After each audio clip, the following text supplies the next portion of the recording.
आज 11 दिसंबर 2025 है और हमारे सामने खबरों का एक ऐसा ज़ख़ीरा है जो पहली नज़र में बिल्कुल अलग अलग दिखता है।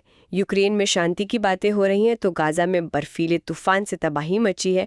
भारत में रुपया रिकॉर्ड निचले स्तर पर है, लेकिन विदेशी कंपनियां अरबों डॉलर का निवेश कर रही हैं। आज हम इन बिखरी हुई खबरों के धागों को जोड़कर एक बड़ी तस्वीर बनाने की कोशिश करेंगे। देखते हैं कि इन सब में हमारे लिए क्या छिपा है। हाँ, और इन धागों को जोड़ना बहुत जरूरी है क्योंकि आज की दुनिया में कोई भी घटना अकेली नहीं होती। बुल्गारिया की राजनीतिक उथल-पुथल का असर यूरोप की अर्थव्यवस्था पर पड़ता है और भारत में हो रहे निवेश का असर वो पूरी दुनिया की टेक इंडस्ट्री पर। तो आज का मकसद सिर्फ सुर्खियां दोहराना नहीं, बल्कि उनके पीछे चल रहे खेल और उनके असली मतलब को समझना है। चलिए यूक्रेन से शुरू करते हैं। यहाँ की खबरें मुझे थोड़ा उलझा रही हैं। एक तरफ यूक्रेन अमेरिका को 20 सूत्री शांति प्रस्ताव सौंप रहा है और दूसरी तरफ रूस जमीन पर प्रोक्रोव्स्क जैसे अहम शहर पर कब्जा कर रहा है। क्या ये शांति वार्ता सिर्फ दुनिया को दिखाने के लिए एक नाटक है, जबकि असली खेल तो युद्ध के मैदान में ही चल रहा है? देखिए, आप इसे नाटक कह सकती हैं, लेकिन मैं इसे कहूंगा बातचीत का एक जरूरी हिस्सा। इतिहास गवाह है, कोई भी बड़ा युद्ध सिर्फ गोलियों से नहीं बल्कि मेज पर भी लड़ा जाता है। दोनों पक्ष जमीन पर अपनी बढ़त का इस्तेमाल बातचीत की मेज पर अपनी शर्तों को मनवाने के लिए कर रहे हैं। अच्छा। रूस की मांगे तो साफ हैं।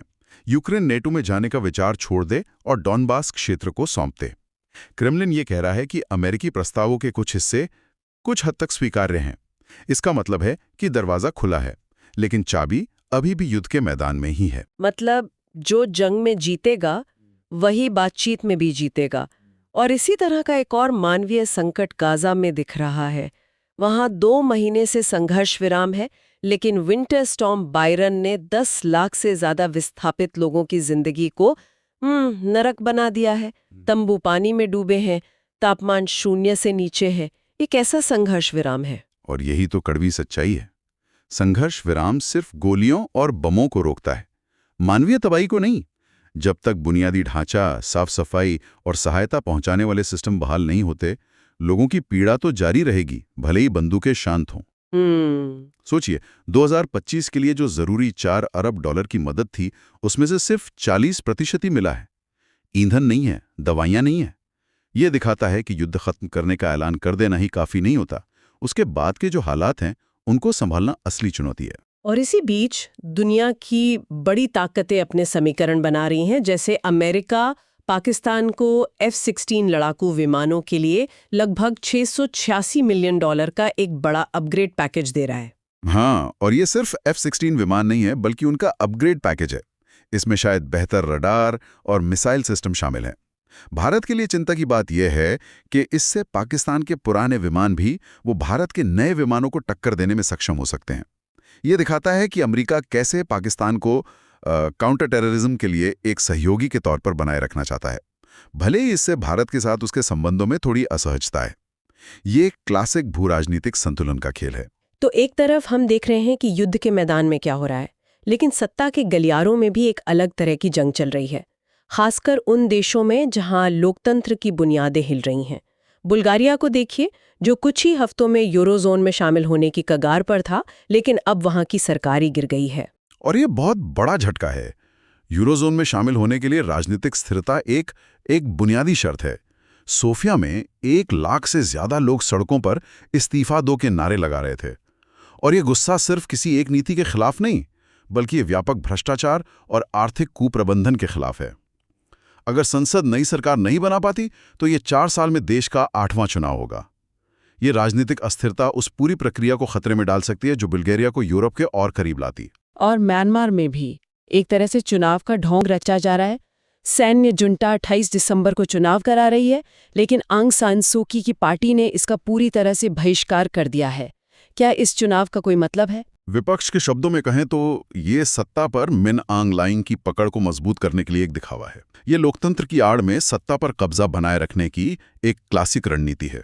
मतलब सैन्य सरकार ने चुनावी कानूनों को इतनी चालाकी से बदला है कि आंग सान सू की जैसे किसी भी दोषी ठहराए गए नेता के चुनाव लड़ने पर पाबंदी है। वोटिंग सिस्टम को भी ऐसे बदला गया है कि विश्लेषकों का मानना है कि सेना समर्थित पार्टी सिर्फ 1/3 वोटों से ही सरकार बना सकती है। अच्छा, तो ये सिर्फ वैधता हासिल करने का एक प्रयास है। हाँ, अंतर्राष्ट्रीय स्तर पर वैधता हासिल करने का एक प्रयास है, ना कि लोगों की इच्छा को दर्शाने का। ये सुनकर दक्षिण कोरिया की घटना याद आती है।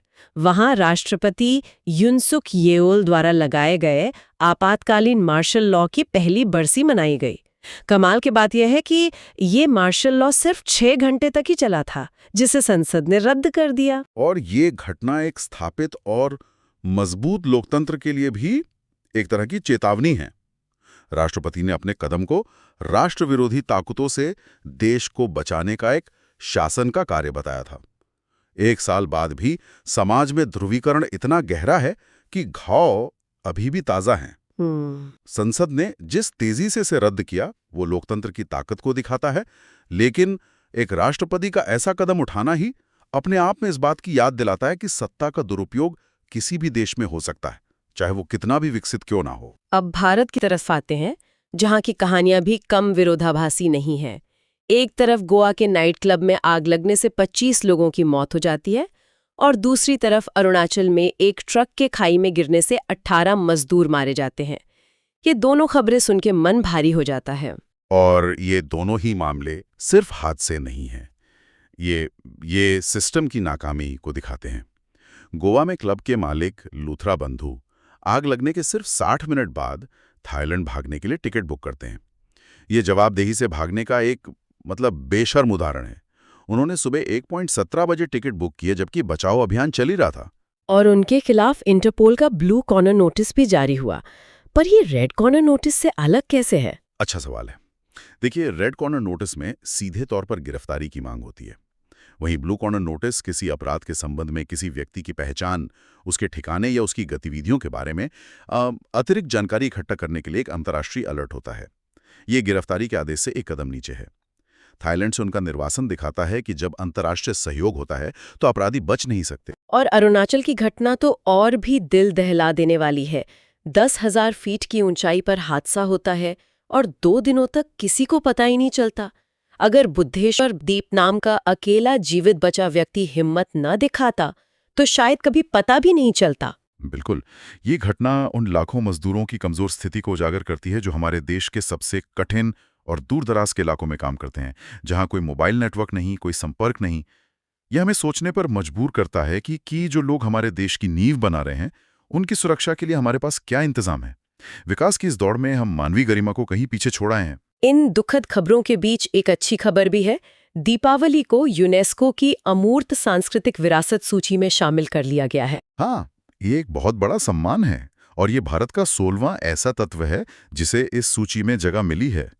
ये मान्यता सिर्फ एक त्योहार को नहीं मिलती, बल्कि उसके साथ जुड़ी कला, शिल्प, सामाजिक प्रथाओं और उन कारीगर समुदायों को भी मिलती है जो इन परंपराओं को पीढ़ियों से जीवित रखे हुए हैं। ये हमारी सांस्कृतिक शक्ति का एक वैश्विक उत्सव है। चलिए, अब उस विरोधाभास की बात करते हैं जो शायद आज की सबसे बड़ी पहेली है, भारतीय अर्थव्यवस्था। एक तरफ भारतीय रुपया डॉलर के मुकाबले 90 के ऐतिहासिक निचले स्तर पर है, जो एशिया में सबसे खराब प्रदर्शन करने वाली मुद्रा बन गया है। और दूसरी तरफ माइक्रोसॉफ्ट और अमेज़न जैसी कंपनियां भारत में कुल $55.5 बिलियन का विशाल निवेश कर रही हैं। ये तो ऐसा है जैसे किसी की तबीयत बहुत खराब हो और उसे ओलंपिक के रेस के लिए चुन लिया जाए। मुझे ये विरोधाभास समझाइए। हाँ, आपकी उपमा एकदम सटीक है। ये क्लासिक 2 स्पीड इकोनॉमी का संकेत है। इसे ऐसे समझिए, रुपये का गिरना आम आदमी के लिए बहुत बुरी खबर है। इससे आयातित सामान जैसे पेट्रोल, इलेक्ट्रॉनिक्स और दवाइयां महंगी हो जाती हैं, जिससे महंगाई बढ़ती है। लेकिन इन्हीं विदेशी कंपनियों जैसे माइक्रोसॉफ्ट और अमेज़न के लिए कमजोर रुपया असल में एक सुनहरा मौका है। सुनहरा मौका वो कैसे? उनके लिए कमजोर रुपया एक डिस्काउंट कूपन की तरह है। उनके डॉलर यहां आकर ज्यादा मजबूत हो जाते हैं, जिससे उनका निवेश और भी सस्ता हो जाता है। वे भारत में फैक्ट्री लगाने, डेटा सेंटर बनाने या लोगों को काम पर रखने के लिए कम डॉलर खर्च करते हैं। अच्छा, तो विदेशी निवेशक रुपये की मौजूदा कीमत पर दांव नहीं लगा रहे। वे भारत के अरबों उपभोक्ताओं, उसके विशाल बाजार और उसकी तकनीकी प्रतिभा पर दांव लगा रहे हैं। तो जहां आम आदमी को महंगाई की मार झेलनी पड़ रही है, वहीं बड़ी कंपनियों को भारत डिस्काउंट पर मिल रहा है। मतलब दो अलग-अलग भारत हैं। एक जो रोजमर्रा की महंगाई से जूझ रहा है और दूसरा जो विदेशी निवेशकों के लिए आकर्षण का केंद्र बना हुआ है। और इसी बीच भारत की सबसे बड़ी एयरलाइन इंडिगो एक ही दिन में अपनी 1600 उड़ानें रद्द कर देती है। इसकी क्या वजह थी? इसकी वजह थे नए FDTL नियम। FDTL ये आखिर है क्या? FDTL का मतलब है फ्लाइट ड्यूटी टाइम लिमिटेशंस। ये नियम तय करते हैं कि एक पायलट थकान से बचने के लिए एक दिन या एक हफ्ते में कितने घंटे उड़ान भर सकता है और उसे 2 उड़ानों के बीच कितना आराम मिलना जरूरी है। सुरक्षा के लिहाज से हाल ही में इन नियमों को और सख्त कर दिया गया, लेकिन इंडिगो इसके लिए तैयार नहीं थी। उनके पास इन नए सख्त नियमों के हिसाब से पर्याप्त पायलट या एक कारगर रोस्टर सिस्टम नहीं था। नतीजा ये हुआ कि उनका पूरा ऑपरेशन चरमरा गया। ये दिखाता है कि कैसे एक जरूरी नियामक परिवर्तन अगर कंपनी की तरफ से सही योजना के बिना लागू हो तो हजारों यात्रियों के लिए एक बड़ा संकट खड़ा कर सकता है। तो आज हमने देखा कि दुनिया कितनी जटिल और आपस में जुड़ी हुई है। यूक्रेन में युद्ध के मैदान की बढ़त का असर शांति वार्ता की मेज पर दिखता है और भारत में रुपए की कमजोरी आम आदमी को चोट पहुंचाती है, लेकिन विदेशी कंपनियों के लिए जश्न का मौका बन जाता है। बिल्कुल। और आज की चर्चा से एक बड़ा सवाल यही उठता है कि जब किसी देश में एक 2 स्पीड इकोनॉमी चल रही हो, जहां विदेशी निवेश तो आ रहा है लेकिन स्थानीय मुद्रा और आम नागरिक संघर्ष कर रहे हो, तो ये उस देश के भविष्य के विकास मॉडल के बारे में क्या बताता है? क्या ये विकास का एक स्थायी तरीका है या फिर ये एक ऐसे भविष्य की ओर इशारा कर रहा है जहां विकास का फायदा कुछ ही लोगों तक सीमित कर रह जाएगा? ये एक ऐसा विचार है जिस पर सोचने की जरूरत है। कोई पार्ट अच्छा लगा हो कमेंट में बता देना, और कौन सी बुक या कौन सा टॉपिक नेक्स्ट देखना चाहते हो वो भी लिख देना। और हाँ, अगर वीडियो पसंद आया हो तो लाइक, कमेंट, शेयर और सब्सक्राइब जरूर करें।